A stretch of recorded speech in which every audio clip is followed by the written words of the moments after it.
Karena kita bersyukur kepada Allah Ta'ala, hari ini kita bisa masih terus menjalankan perintah Allah dan Rasulnya dengan tuntunan tersebut Al-Quran dan As-Sunnah.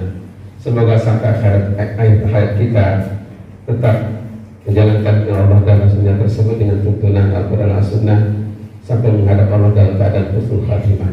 Amin ya Rabbal Alamin. Salam dan salam semoga tercurahkan kepada Nabi kita Muhammad sallallahu alaihi wasallam, yang seharusnya kita seorang mukmin, seorang muslim menjadikan beliau sebagai teladan dalam kehidupan kita. Dengan kita senantiasa menjadikan beliau sebagai teladan, sebagai contoh dalam kehidupan kita, maka iman Islam kita tidak perlu ditanyakan. Karena keimanan dan keislaman itu berdasarkan sunnah-sunnah Nabi SAW. Salat kita dengan sunnahnya, salat kita dengan sunnahnya, membaca Al-Quran kita dengan sunnahnya. Semua yang kita lakukan dalam melaksanakan ibadah kepada Allah Ta'ala disandarkan dengan sunnahnya, pastilah sempurna dalam kehidupan kita. Semoga dengan itulah kemudian Allah memudahkan kita untuk senantiasa menghidupkan sunnahnya dalam kehidupan keseharian kita, dan insya Allah kelak nanti kita akan bersama Rasulullah di surga nanti. Amin ya Rabbal Alamin. Alhamdulillah, azakumullah wa as'alukum fi hayatikum. Al-Quran merupakan kalamullah. Sejak diturunkan pertama kali kepada Nabi kita Muhammad SAW sampai sekarang tetap kalamullah, firman Allah Ta'ala. Karenanya yang paling penting menyikapi bagaimana kita berinteraksi dengan Al-Quran, senantiasa kita memiliki sifat at-tawadhu bil Quran. At-tawadhu bil Quran. Bagaimana kita senantiasa tunduk dengan Al-Quran, dengan kalamullah. Bainal Qur'ana mu'allimun liman arada al-ilma. Maka sesungguhnya ketika kita at-tawadhu, menyikapi terhadap bagaimana kita bermuamalah dengan Al-Quran, maka Al-Quran menjadi mu'allim, menjadi pengajar bagi kita yang membutuhkan ilmu, tentu dengan sunnahnya. Bainal Qur'ana tabibun liman arada al-ilaja min ayyi maradin wasaqamin. Dan sesungguhnya Al-Quran adalah pengobat, dokter, penyembuh bagi siapapun yang ingin sembuh dari segala penyakit, baik penyakit secara fisik maupun penyakit hati. Bainal Qur'ana mursyidun liman arada al-irsyad. Dan sesungguhnya Al-Quran itu merupakan memberi petunjuk bagi siapa yang ingin mendapatkan petunjuk, berharap untuk mendapatkan petunjuk dalam kehidupannya dan lain-lain. Karenanya bagaimana kita senantiasa menjadikan Al-Quran senantiasa menjadi imam untuk kita, selalu di depan, menjadi pelita, menjadi penerang dalam kehidupan kita.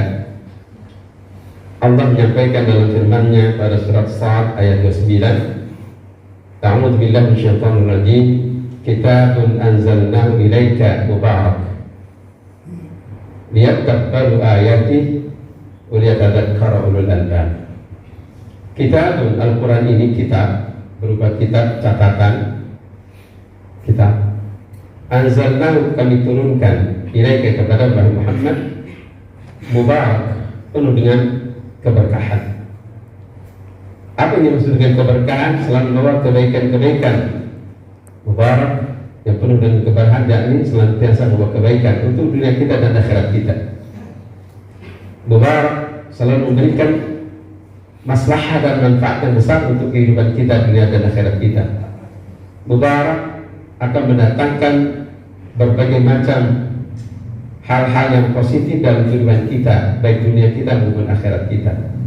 Itulah makna dari mubarak, keberkahan. Karena kan untuk kita menjadikan Al-Quran ada nilai-nilai tambah untuk kebaikan kita, dunia dan akhirat kita, maka Allah katakan liyadabbaru ayati, hendaklah mereka mentadabburi ayat-ayatnya, memahami mengerti dan tahu persis apa makna yang terkandung pada ayat-ayat Al-Quran, apa yang kita baca. Ia tahu ayat ini, paham apa yang menjadi maksud dari ayat itu yang Allah firmankan kepada Rasulullah SAW. Sehingga apa yang diwahyukan Allah Taala kepada Rasulullah seperti apa yang kita harapkan pula mendapatkan keberkahan dari Allah Taala. Ketika Rasulullah SAW beberapa kali berharap untuk ayat itu turun, pernah beberapa lamanya Rasulullah menunggu untuk mendapatkan ayat Allah Taala, tapi tidak kunjung tiba, sampai merasa sedih seakan-akan Allah meninggalkannya. Maka kemudian Allah menurunkan surat Ad-Duha, wad-duha wal-laili idza saja ma wadda'aka rabbuka wa ma qala. Lalu kemudian Rasulullah SAW merasa senang dengan ayat itu diturunkan kepada beliau, diwahyukan kepada beliau. Begitu senangnya, begitu bergembiranya, begitu sangat antusiasnya Rasulullah SAW mendapatkan ayat Al-Quran. Apalah kita seharusnya melebihi kesenangan Rasulullah SAW. Rasulullah langsung ditakdir, ditarbiyah, dididik, dibentuk oleh Allah Taala yang pendidikan dengan tarbiyah yang sempurna. Langsung kita pun demikian seharusnya merasakan begitu indahnya, merasa begitu senangnya ketika ayat Al-Quran kita dapatkan, dan sesungguhnya itulah sama dengan ketika Rasulullah ditakdir oleh Allah Taala dengan ayat Al-Quran. Apa bedanya ketika Al-Quran kita baca sekarang dengan apa yang diturunkan kepada Rasulullah SAW? Sama. Kalau Rasulullah sampai menangis ketika mendapatkan ayat-ayat Al-Quran diwahyukan kepadanya, sampai bergetar menerima ayat Al-Quran, kita pun demikian seharusnya merasakan dengan kegembiraan yang bergetar hati kita, dan itu tanda keimanan kita kepada Al-Quran. Tidak terlihat ayat zadat imanan. Apabila dibacakan ayat Allah Subhanahu wa taala, zadat imanan, bertambah keimanannya. Seharusnya demikian. Karena Allah memberikan sebuah pertanyaan kepada kita. Pertanyaan ini bukan berarti kita harus menjawabnya, tapi sebuah pertanyaan yang isinya adalah penegasan. Dalam surat Muhammad ayat 24 Allah katakan, afala tadabbaruna al-Quran am ala qulubin aqfaluha. Afala tadabbaruna al-Quran, maka apakah mereka ada keinginan untuk mentadabburi Al-Quran? Pasti akan mendapatkan banyak kebaikan-kebaikan. Am ala qulubin aqfaluha, kalau sama sekali mereka tidak mempelajari, mendalami Al-Quran, tidak mentadabburi Al-Quran, kami tutup hati-hati mereka sehingga mereka tidak paham dengan apa yang dibaca Al-Quran tersebut tanpa mentadabburinya. Apa artinya dari ayat yang mulia ini? Allah memberikan penekanan bagi kita yang mempelajari Al-Quran, Allah mudahkan. Yang mau memahami Al-Quran, Allah akan mudahkan. Allah akan berikan hidayah petunjuknya, terus senantiasa terus ada kecintaan, kerinduan dengan ayat Al-Quran dibaca, kemudian memahaminya, tunduk dan sujud di hadapannya, bertambah khusyuk. Tetapi ketika mereka sudah tidak mempelajarinya, tidak mendalaminya, tidak mentadabburinya, ayat-ayat Al-Quran yang dia baca, dia semakin jauh dari petunjuk Allah Taala karena dia tidak memahaminya, dan Allah tutup hatinya. Waliyadzubillah. Kenapa demikian? Karena luar biasa Al-Quran ini merupakan pengajaran yang luar biasa yang kita butuhkan dalam hidup kita. Dalam surat Yunus ayat 57-58 Allah menyatakan, ya ayyuhan nas, wahai manusia, qad ja'atkum mau'izatun min rabbikum, telah datang kepada kalian mau'izah, pengajaran min rabbikum, dari Rabb kalian, ajaran Allah Al-Quran. wa syifaa'un lima fis sudur, dan sebagai penyembuh dari segala penyakit-penyakit hati, yang memiliki hati yang senantiasa ada sifat hasud, sifat ghibah, dengki, ujub, su'udzon, riya, sum'ah dan lainnya. Dalam ayat yang mulia ini Allah akan sembuhkan dengan Al-Quran apabila kita menjadikan Al-Quran sebagai syifa, sebagai penyembuh, wa hudan dan petunjuk, wa rahmat dan sebagai rahmat lil mu'minin, bagi orang-orang beriman. Karena Allah katakan, qul, katakanlah, bi fadlillah, dengan karunia Allah ini Al-Quran, wa bi rahmati, dengan rahmatnya ini, fabidzalika, maka dengan itulah falyafrahu, mereka bergembira, bersenang-senang, wa khair lima yajma'un mimma yajma'un, dan dia adalah lebih baik dari apa yang mereka kumpulkan.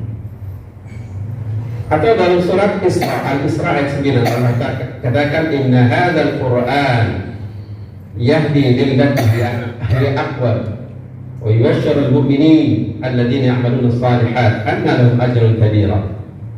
Inna hadzal Qur'an, sunnah Al-Quran ini, yahdi, memberikan petunjuk atau menjadi petunjuk, lillati hiya ahsan, pada apa-apa yang terbaik, hiya aqwam, yang terlurus, yang paling lurus, aqwam. Wa yubashshirul mu'minin, dan memberikan kabar gembira bagi orang-orang mukmin, alladzina ya'maluna shalihat, mereka yang melaksanakan amal-amal kebaikan, annalahum ajrun kabira, sesungguhnya bagi mereka pahala yang besar. Atau dalam surat yang lain, surat Syura di ayat 52-53 Allah katakan, wa kadzalika auhayna ilaika ruhan min amrina ma kunta tadri mal kitab walal iman walakin ja'alnahu nuran nahdi bihi man nasha min ibadina wa innaka latahdi ila siratin mustaqim siratillahi alladzi lahu ma fis samawati wa ma fil ard ala ilallahi tasirul umur. Kadzalika, demikianlah, dan demikianlah, auhayna ilaika, kami telah wahyukan kepadamu, ruhan. Istilah Al-Quran dalam ayat ini disebut sebagai ruh, penguat, ruhan, pertolongan, min amri, dan perintah kami dari Allah Tabaraka Ta'ala. Ma kunta tadri, kamu tidak mengerti, kamu tidak paham, mal kitab, apa itu kitab Al-Quran, walal iman, dan kamu tidak mengerti tentang al-iman sebelumnya. Walakin, akan tetapi, ja'alnahu, kami jadikan Al-Quran ini nuran, sebagai cahaya, penerang, nahdi bih, dengan itulah kami berikan hidayah, petunjuk, man nasya, kepada siapapun yang kami kehendaki, min ibadina, di antara hamba-hamba kami. Wa innaka, dan sesungguhnya engkau, latahdi, sungguh akan memberikan petunjuk, memberikan bimbingan, ila siratal mustaqim, ke jalan yang lurus. Siratillah, yakni jalan Allah, alladzi lahu ma fis samawati wa fil ard, yang miliknya lah apa yang ada di langit dan apa yang ada di bumi. Ala, ketahuilah, ilallah, kepada Allah, tasirul umur, segala urusan kembali.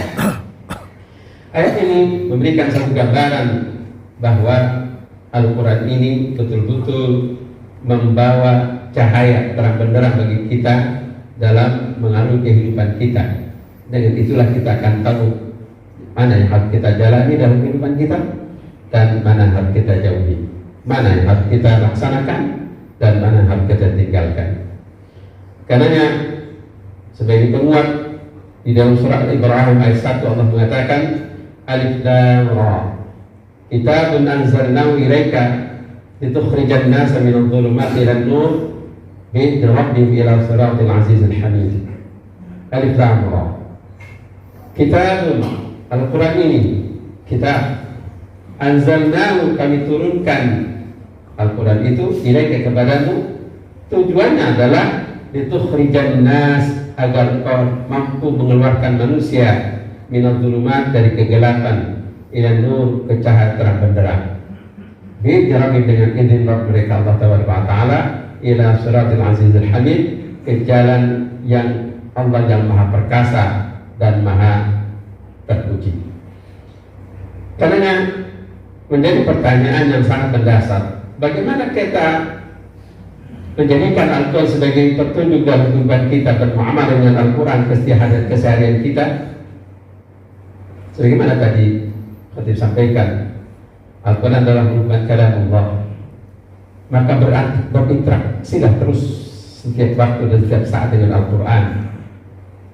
Sama ketika Rasulullah menerima Al-Quran diwahyukan kepada beliau, Allah berinteraksi dengan Rasulullah SAW, atau Rasulullah berinteraksi dengan Allah lewat Al-Quran. Bisakah kita seperti itu yang Rasulullah merasakan, berinteraksi dengan Al-Quran sama dan berinteraksi dengan Allah?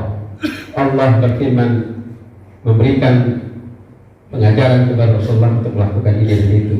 Kita pun demikian. Karena yang pertama, senantiasa kita mendawamkan al-istima', mendengarkan. Al-istima' maknanya bukan hanya mendengar. Al-istima' dari kata dasar sanya ditambah dengan alif sin dan ta. Artinya di situ ada talab, ada perintah dari Allah Taala untuk bukan sekedar mendengar, tapi betul-betul memperhatikan, betul-betul fokus ya terhadap ayat yang kita baca atau yang kita dengarkan.